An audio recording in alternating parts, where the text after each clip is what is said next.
हमने पढ़ा था एंड्रॉइड आर्किटेक्चर के बारे में कि एंड्रॉइड को हम लोग डेवलप कैसे करवाते हैं। 4 से 5 फेजेस होते हैं कि हमें एक एंड्रॉइड मोबाइल को डेवलप करवाना होता है। सारे फेजेस हमने कल पढ़ लिए थे, रिवीजन भी हमारा हो चुका है। अब जो हम पढ़ने वाले हैं मेन चीज, आर्किटेक्चर बनाना था। अब हम पढ़ेंगे हम इस चीज में सिक्योरिटी कैसे प्रोवाइड कराते हैं। सबको पता है कि एंड्रॉइड फोन क्या है, लाइनक्स ऑपरेटिंग सिस्टम है। लाइनक्स के अंदर खुद का सिक्योरिटी चलता है। हालांकि जो अपना एंड्रॉइड मोबाइल है कोई बैकग्राउंड या फोरग्राउंड सिक्योरिटी नहीं लेकर आता है। जैसे हमारा विंडोज है, एक डिफेंडर के साथ बाय डिफॉल्ट आता ही आता है। बाकी तुम इसके अंदर क्विक कील डलवा लो, तुम इसके अंदर मैकएफी डलवा लो, वो डिफरेंट पर्पस है। बट एंड्रॉइड के अंदर कोई भी सिक्योरिटी नहीं है। ठीक है, तुम लोग किसी भी वे से सिक्योर नहीं हो एक एंड्रॉइड मोबाइल के अंदर में। एंड्रॉइड कैसे सिक्योरिटी देता है, पॉइंट ये है हमारा।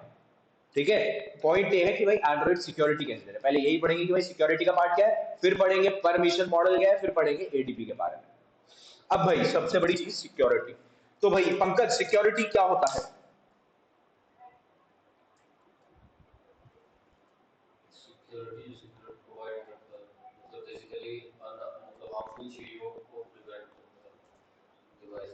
बिल्कुल, बाहर से आने वाला कोई भी खतरा हो, सिक्योर तुम्हें रखना है मोबाइल, तो भाई तुम्हें ऑब्वियसली सिक्योरिटी चाहिए। तो पहली जो सिक्योरिटी तुम्हें देता है वो है बंदा तुम्हारा लाइनक्स का। ठीक है, ऑब्वियसली लाइनक्स चला रहा है, लाइनक्स का खुद का सिक्योरिटी प्रोटोकॉल है। दूसरा जो सा बंदा है वो है तुम्हारा गूगल। गूगल को जानते हो? कौन है? कौन है?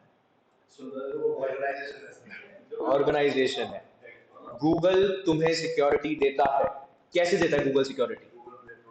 गूगल प्ले प्रोटेक्ट तुम्हें सिक्योर कर दे। तुम स्कैन कराए तो कोई मैलवेयर वाला एप्लीकेशन होगा तो भाई वो डिटेक्ट करके बता देगा।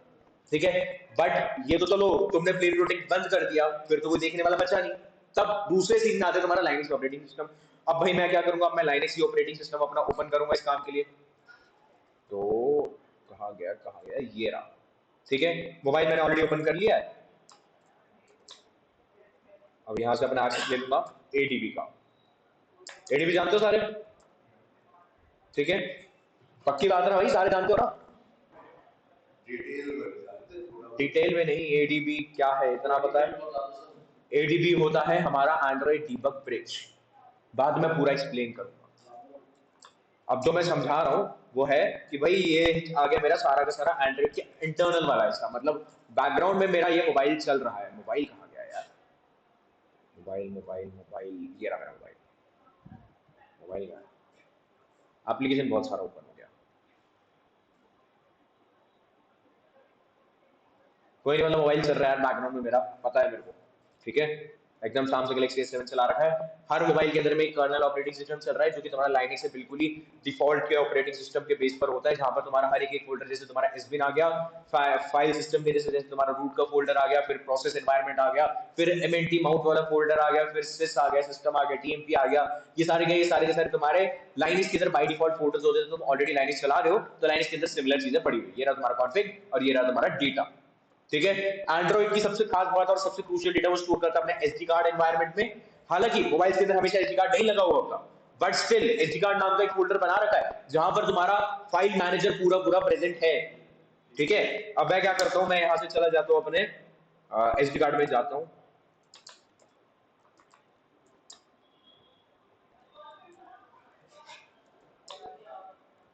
इसको क्या हो गया? चलो एमएनटी, यहां से मैं जा रहा हूं एसडी कार्ड में। मेरा एसडी कार्ड का एक्सेस क्यों नहीं आ रहा? अच्छा, ओरिजिनल फोन नहीं आ रहे हैं, मेरे दिमाग से निकल गया था। एक वर्चुअल डिवाइस है, अगर ओरिजिनल फोन होता तो हमारे को एक्सेस मिल जाता। अब ये हमें जाना पड़ेगा दूसरे फोल्डर में जो कि है डेटा स्लैश डेटा। इस वाले फोल्डर में क्या आ जाएगा, मेरे मोबाइल के अंदर जितनी जितनी एप्लीकेशंस प्रेजेंट है उन सब का नाम मेरे को यहाँ पे डायरेक्टली दिखाई दे जाएगा।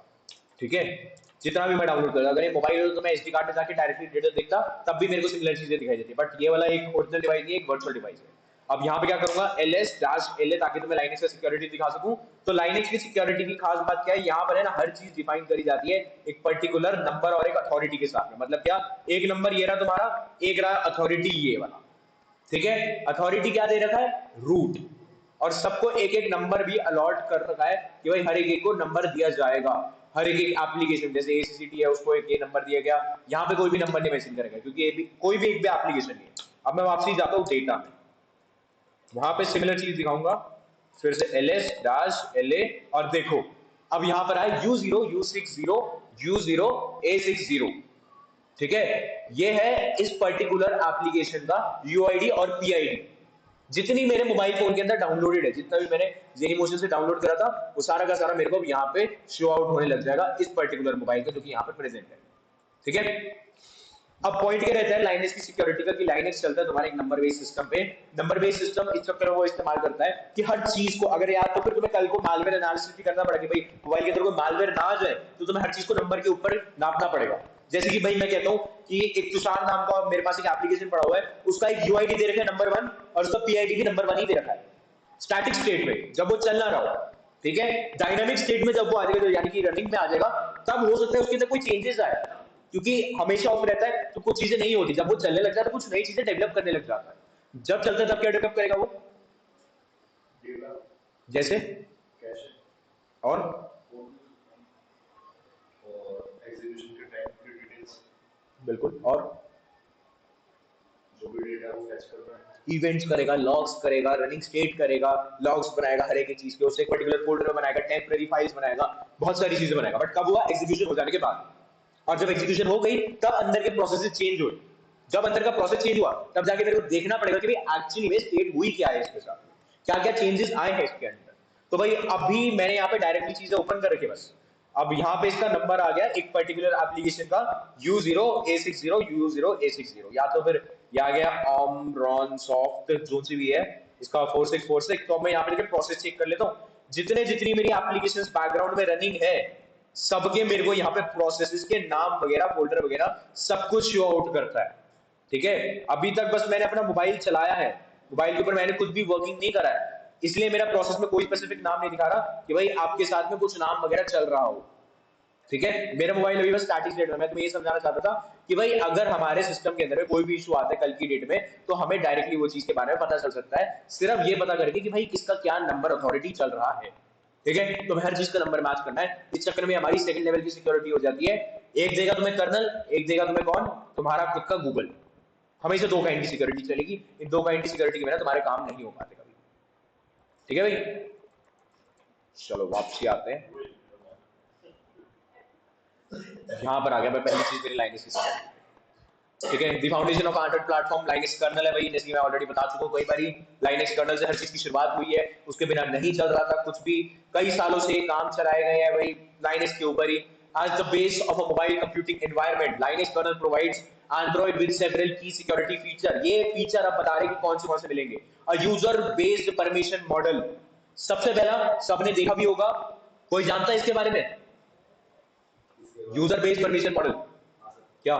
जो भी हम ऐप्स वगैरह इंस्टॉल करते हैं तो उसमें अगर हम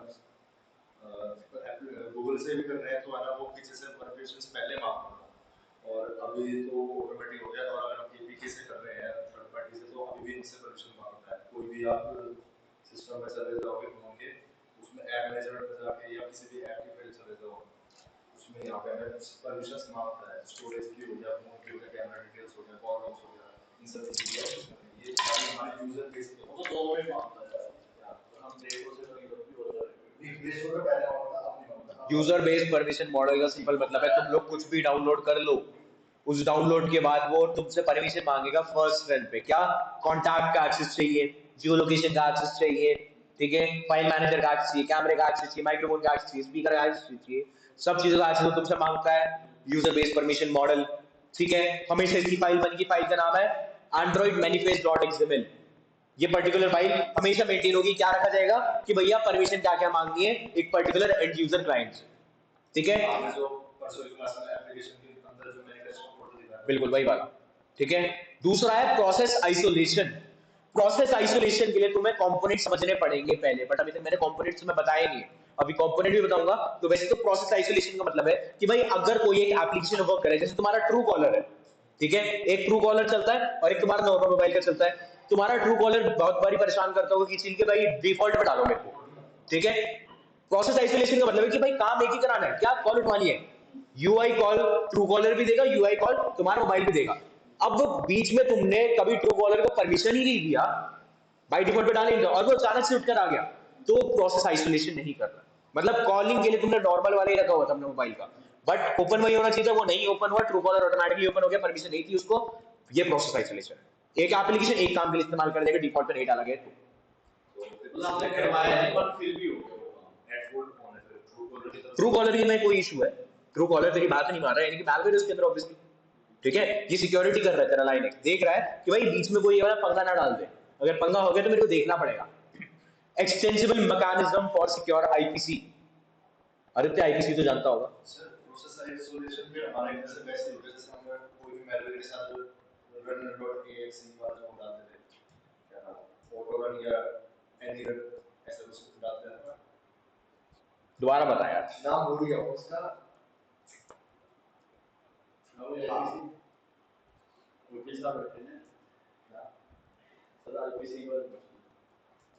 आईपीसी बता भाई, एकदम बढ़िया सा होता है।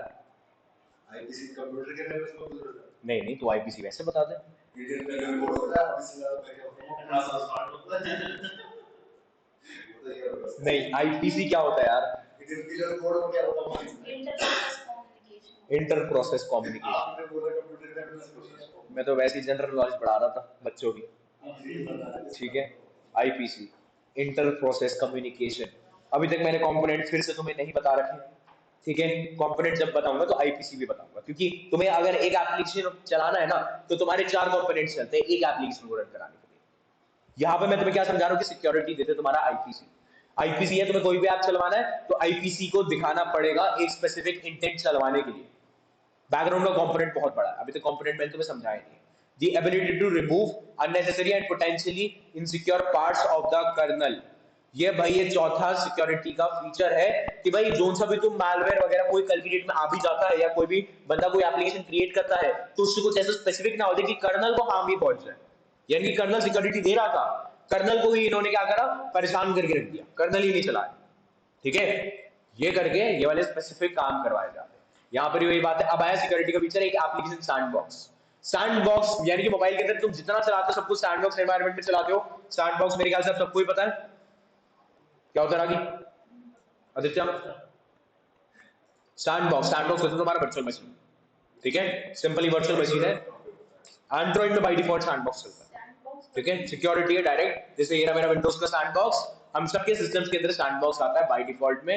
तो हम कभी भी सैंडबॉक्स चलाना चाहते हैं तो मैं एक एक्स्ट्रा विंडोज 10 यहीं से ओपन करवा सकता हूँ, ठीक है।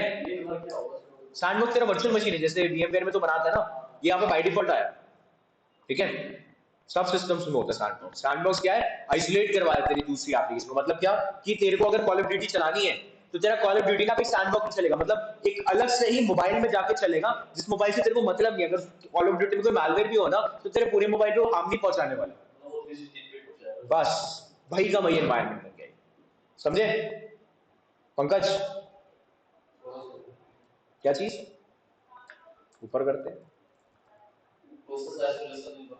प्रोसेस आइसोलेशन का मतलब है कि तेरे को ना अब भी ट्रू कॉलर भी चलाना है, ठीक है, या तूने ट्रू कॉलर डाल रखा है, उसके साथ साथ में कहते तेरे पास जब मोबाइल खरीदते तो एक नॉर्मल से तेरे को कॉलिंग का फीचर मिल जाता है कि भाई यहाँ पर आओ, बाय डिफॉल्ट वाला चल रहा है ऑलरेडी, बट ट्रू कॉलर तूने डाउनलोड करा है एक्स्ट्रा फीचर की वजह से, तो ट्रू कॉलर हमेशा पूछता है कि भैया मेरे को बाय डिफॉल्ट पे डाल दो, ठीक है।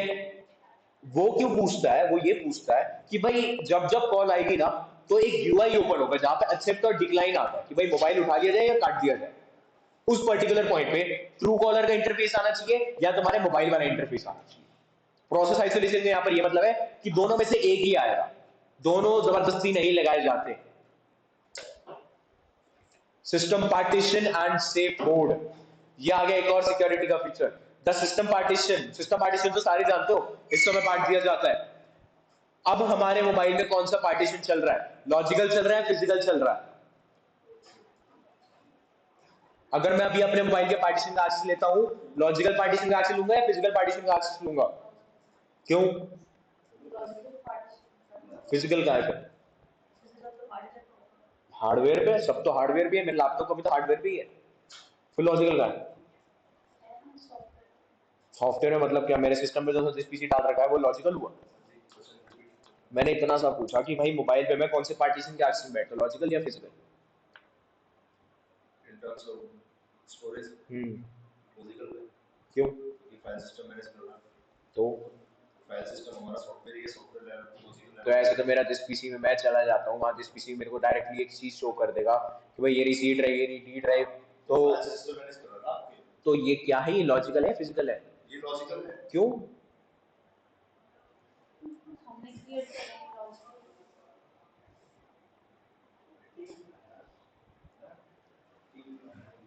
क्या भाई आदित्य, लॉजिकल है फिजिकल है?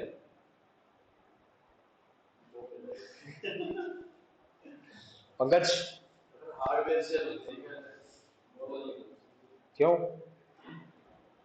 सबने बोला, मैं भी बोल ही देता हूँ। फिजिकल पार्टीशन होते हैं, ठीक है? अब ये बताओ ना कैसे। तो हार्डवेयर लेटेस्ट भी है। एक सेकंड। और जो हम खुद की डिफाइन करते हैं वो लॉजिकल होते हैं, जैसे कि हमने पार्टीशन क्रिएट कर देते हैं हर एक डिस्क के लिए लोकल डिस्क की। हाँ देखो, ये मेरी रीड ड्राइव 500 जीबी की है, ठीक है? पूरा का पूरा इस्तेमाल कर रहा हूँ तो मेरा फिजिकल ड्राइव हो गया। लॉजिकल मतलब 500 का आधा बाटा 250, तो एक फिजिकल बटेगी, जो उनसे मेरी ई वाली बनी वो बन गई मेरी लॉजिकल। है तो उसी का ही पार्ट मेरी 500 जीबी वाली हार्ड ड्राइव का, लेकिन मैंने आधा आधा हिस्सा बांट दिया उसका, ठीक है? एक में कुछ स्टोर करूंगा, एक में कुछ स्टोर करूंगा। लॉजिकल एक फिजिकल।